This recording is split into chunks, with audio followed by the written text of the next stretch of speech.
Hmm. Selamat sore teman-teman. Gimana kabarnya? Alhamdulillah baik. Alhamdulillah baik, Mbak. Nah, gimana hari keempat Lacak rasanya? Luar biasa. Dipusingkan dengan tugas-tugas. Luar biasa ngantuknya. Tapi tetap semangat ya. Harus. Iya, harus. Ya, perkenalkan kami kelompok 4 ke angkatan 2 dengan anggota saya Yasinta dan ketiga teman saya. Boleh perkenalkan diri? Perkenalkan, nama saya Atri Sunarsi. Perkenalkan, nama saya Renata Saraseka. Dan saya Lumiana Fatika Sari. Ya, kami di sini akan berdiskusi dan menganalisis tentang best practice dan dari akuntabilitas dan anti korupsi. Makanya saya mau tanya ke teman-teman nih, ada nggak yang punya berita atau contoh yang bisa kita jadikan bahan untuk diskusi dari tema yang tadi? Aku pernah lihat nih Mbak video di YouTube gitu, kayaknya sesuai sih sama topik pembahasan kita kali ini. Oke. Bisa Mbak Elmiana di-share buat kita-kita? Oke, boleh. Saya izin share screen ya. Oke, boleh Mbak. Disimak ya teman-teman. Untuk kamu, segera selesaikan. Cerita ini terinspirasi dari kisah nyata. Ke kantor pajak pagi-pagi, enak masih sepi, ruangannya cantik, kopinya enak, tapi kenapa masih galau dan gelisah?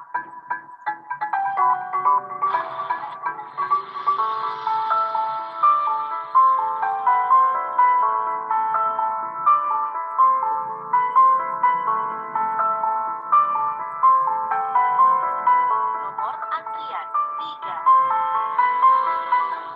Antrian nomor 3.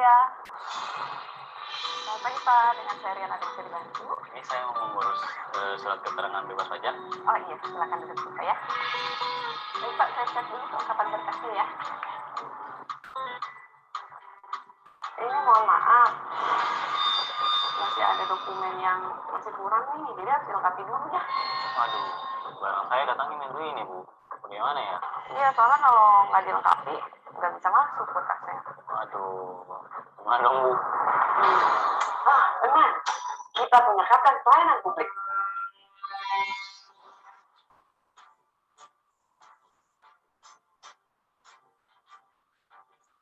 Ada yang bisa dibantu? Ini Kapten, saya mau mengurus surat keterangan bebas pajak yang harus selesai cepat karena barang saya datang minggu ini. Sesuai SOP, surat keterangan akan selesai dalam 5 hari. Waduh, saya maunya selesai besok, Kapten. Boleh, tapi lengkapi dulu persyaratannya ya. Sebentar. Saya harus balik lagi ke Cikarang naik ojek, ambil berkas, terus balik lagi ke sini, dari Cikarang. Kenapa? Kita bisa lewat email.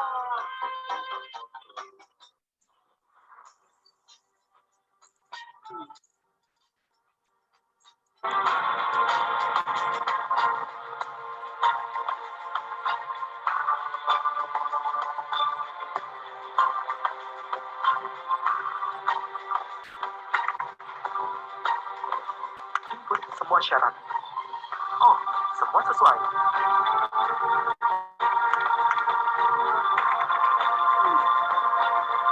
Ada yang harus dipastikan. Cek berkas wajib pajak. Cetak, tanda tangan.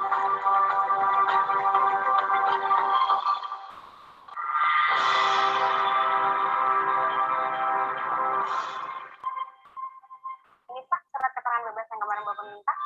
Wow, cepat sekali pelayanan di KPPP Madu ini. Semua kantor pajak lainnya harus seperti ini. Terima kasih. Sudah dengan cepat, kan? Terima kasih.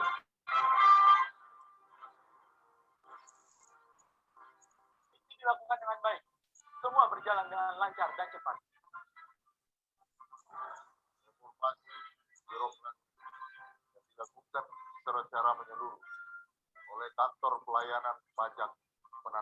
modal asing 2 telah mengubah postur penyelenggaraan pelayanan publik yang jauh lebih cepat dari batas waktu yang telah ditentukan. Setiap permohonan masyarakat selesai dengan kepuasan. Kami percaya reformasi birokrasi mampu diwujudkan sehingga setiap tata kelola pemerintahan dan pelayanan negara mampu menopang kualitas kehidupan masyarakat yang lebih sejahtera. Oke, udah ya Mbak ya? Saya stop share ya, Mbak.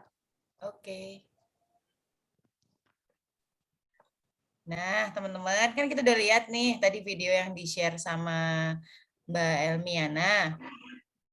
Terus sekarang kita kupas sama-sama nih tentang indikator yang ada di akuntabilitas sama anti korupsi yang ada dalam video tadi. Boleh buat teman-teman yang punya gagasan atau pendapat disampaikan. Boleh dimulai? Boleh Mbak, saya dulu. Boleh, silakan Mbak. Kalau dari saya, tadi yang saya lihat jelas itu ada dari indikator tanggung jawab ya di akuntabilitas.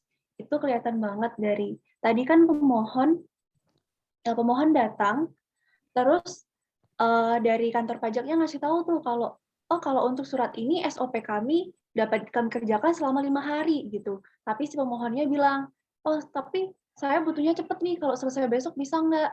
Oh boleh selesai besok, tapi syaratnya dokumen kamu harus lengkap ya. Terus besoknya akhirnya jadi, itu mereka kayak menunjukkan itu tanggung jawabnya mereka, menepati janjinya si pemohon itu tadi buat diselesain besoknya itu. Oke, ada yang lain yang mau berpendapat? Boleh saya masuk? Dari pemaparan video tadi, terlihat juga petugasnya menyampaikan kalau dokumen persyaratannya masih kurang. Jadi kalau mau diproses, dokumennya harus dilengkapi dulu. Seperti itu. Ya, terus ada yang lain?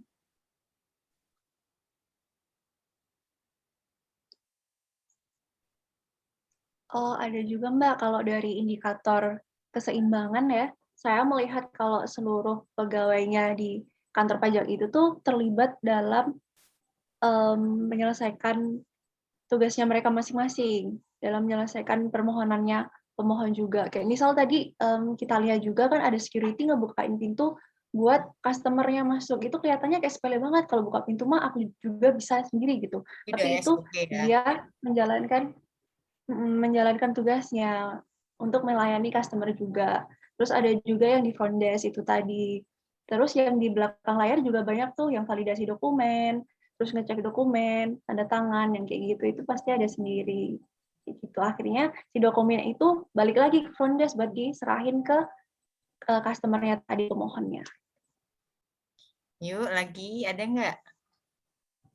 Kalau aku sih lihat dari segi konsisten nih Mbak. Jadi kan tadi pelayanannya sekarang disediakan dengan cara online. Nah menurut aku nih pelayanan secara online itu pasti akan terus-menerus dilakukan. Kenapa? Karena yang pertama pasti memberikan kemudahan. Apalagi sekarang lagi pandemi. Segala kegiatan yang bersifatnya tatap muka secara langsung atau bertemu secara langsung kan pasti dikurangi dan kita dialihkan kepada semua online gitu. Jadi ya menurut saya ini sistem online kayak gini itu akan menjadi bagian dari pelayanan publik ke depannya sih. Dan akan konsisten dilakukan secara terus-menerus. Oke. Nah, saya juga mau berpendapat nih teman-teman. Kalau menurut saya kan ada yang nilai transparan. Itu tuh kayak reformasi birokrasi ini kan langsung ke apa?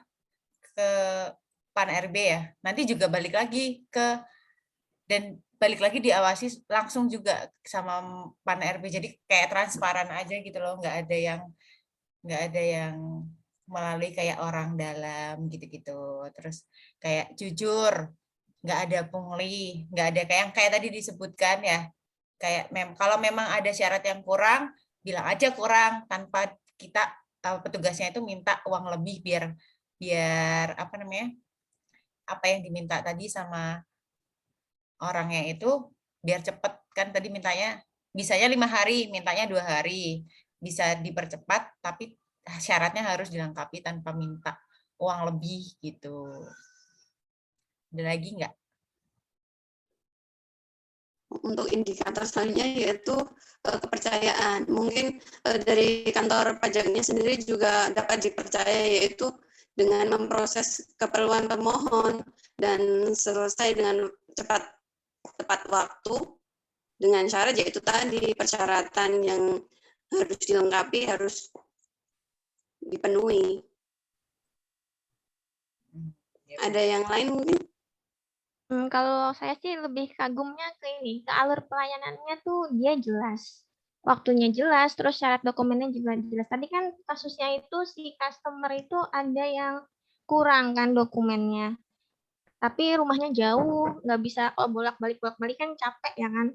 Dan ribet. Tapi kantor pajaknya tuh nggak nyuruh dia balik ke rumah, tapi dia ngasih saran, oh ya udah kirim aja nih by email dokumen-dokumen yang kurang. Nah, biasanya kan ada nih kantor-kantor kalau kita mau bikin apa terus Mbak kurang nih dokumennya, kita suruh balik dulu, ngambil baru ke sana lagi, itu kan jadi prosesnya lebih lama. Nah, kalau yang tadi yang diterapkan sama kantor pajak yang tadi itu mereka nggak membuat kita sebagai masyarakat ribet dan lebih mempercepat proses pengajuan suratnya tadi itu juga gitu. Oke. Tapi tadi ada juga ya dilayani sesuai urut nomor. Tadi kan ngambil nomornya nomor 3, dipanggilnya juga nomor 3 gitu ya. Ada lagi teman-teman yang punya pendapat, mungkin ada tambahan? Ada nggak? Udah ya? Terus Mungkin saya dari bisa video juga, Iya, Mbak, dari video gimana? tadi juga, apa itu bisa ditemukan yaitu unsur untuk anti korupsinya. Gimana Mbak, pendapat Mbak Tri? Bisa dilengkapi lewat email, otomatis kan bayarnya juga lewat sistem uang langsung masuk ke kas negara, tidak masuk ke kantong pribadi pegawainya. Terus waktu pemohon tadi kan dokumennya kan kurang dan dia juga keburu-buru, berkasnya dia tetap mengikuti syarat kantor pajak untuk melengkapinya lewat email. Jadi tidak ada unsur korupsi karena apa itu alurnya yang jelas tadi loh. Iya, benar. Lagi ada nggak? Tadi kan juga sebenarnya si orangnya tadi tuh kan mau mintanya suratnya supaya cepat gitu ya diselesainya. Nah, tadi terlihat kalau si pegawai pajaknya itu nggak sama sekali minta uang atau imbalan atau apapun gitu. Biasanya kan kita kalau mau buat apa sesuatu yang pengennya kita cepet nih, nah pasti orang tuh kayak minta uangnya atau uang lebih lah istilahnya supaya dia kerjanya juga cepat gitu. Tapi ini enggak gitu, malah jadi nggak benar-benar di situ tuh nggak ada kasus-kasus suap sama sekali gitu, yang mencerminkan bahwa malah dia memberikan solusi yang baik gitu. Oke, ada lagi yang mau nambahin nggak, Mbak Elmi, ada nggak? Udah Mbak, udah disebutin semua sama teman-teman. Kalau nggak ada berarti kita bisa ambil kesimpulan ya. Kalau saya ya, selama kita bekerja itu kita harus bekerja dengan sungguh-sungguh sesuai dengan job desk, bisa dengan kemampuan yang kita miliki, terus sampai kita mendapat hasilnya dari apa yang kita kerjakan tadi. Terus bekerja itu harus dengan ikhlas dan senang hati, tanpa tanpa pengen dapat imbalan yang lebih, yang kayak kita kan memang digaji ya, itu hak kita karena kita kerja. Kalau lebih kan kayak jatuhnya kita menerima uang suap gitu. Nah, siapa tahu teman-teman ada ambil kesimpulan, boleh? Iya, saya setuju juga sama kesimpulan dari Mbak Yasinta tadi, karena kan nanti hasil dari pekerjaan kita tuh juga kita pertanggungjawabkan ya. Mungkin kalau di pertanggungjawaban yang kecil mungkin cuma jadi temuan BPK gitu, itu bisa ditindaklanjuti lebih cepat lah ya. Tapi nanti ada pertanggungjawaban secara vertikal juga gitu, sama yang Maha Kuasa. Itu lebih berat ya Mbak? Iya. BPK kan manusia Mbak. Iya, BPK kan manusia. Ya, lagi ada teman-teman. Ada lagi nggak? Mbak Tri, Mbak ya? Udah cukup mungkin. Udah cukup Yang ya. lain? Kalau Oke. quote saya sih, Boleh Mbak. setidaknya kita harus punya dua hal sih. Yang pertama tadi kita tanggung jawab sama amanah yang sudah diamanahkan sama kita. Yang kedua itu ya kita bekerja harus jujur. Sekarang di Indonesia mungkin orang pinter, orang cerdas tuh banyak banget di luar sana. Tapi Indonesia tuh kayak kekurangan orang-orang yang jujur. Makanya kita nih sebagai ASN yang baru lah istilahnya, nilai kejujuran tuh juga penting sih buat diterapin seperti itu. Benar, setuju. Udah, ada tambahan lagi nggak? Berarti yang penting kita tuh bekerja dengan sungguh-sungguh, jujur. Apalagi tadi ya? Sungguh-sungguh, ikhlas. Menjalankan tanggung jawab dengan sepenuh hati. Iya, sampai mendapatkan hasil dari apa yang menjadi tanggung jawab kita, ya kan? Kita kerjakan. Oke, sip.